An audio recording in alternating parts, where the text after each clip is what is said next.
Hind present అయితే మనం ఈ పోరాటాన్ని ఎందుకు చేస్తున్నాము అంటే ఇండియా అంటే లైక్ ఎక్కడ చూసినా కూడా ఇండియా అంటే లైక్ ఇట్లా చనిపోతారు అది ఇది అని అంటున్నారు, కానీ కాదు, అది రాంగ్ అని మనం ప్రూవ్ చేయాలి. ఎందుకంటే India is a developed country అని అనిపించుకోవాలి, India is the great country అని అనిపించుకోవాలి, India is the inspiration for other countries అని అనిపించుకోవాలి. సో ఇండియాలో నెక్స్ట్ ఏ యాక్ట్ కూడా ఎవరు కూడా చనిపోకుండా ఉండాలి. ఇస్లాం అదే వేరే రిలీజియన్స్ వల్ల చనిపోకూడదు, వేరే రిలీజియన్ నుండి డిఫరెన్స్ చూపిస్తుంది అని చనిపోకూడదు. ఎలా అంటే లైక్ మన కంట్రీకి మన గ్రాటిట్యూడ్ని మనం చూపించాలి కదండి. ఇండియాలో పుట్టాం, ఇంత తిరుగుతున్నాం, మళ్ళీ ఇండియానే అంటున్నాం. ఏంటండి ఇది?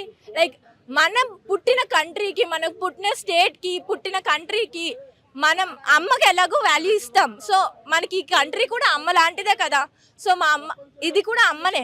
అమ్మకి మనం ఇలా చేస్తే ఊరుకుంటామా? లేదు కదండి. సో అమ్మకి చేస్తే మనం ఎంత రివర్ట్ అవుతామో, ఇట్లా ఇండియా కూడా మన అమ్మే, మన కంట్రీ మన అమ్మ. సో మన అమ్మకి ఇంత దారుణం జరుగుతుంది.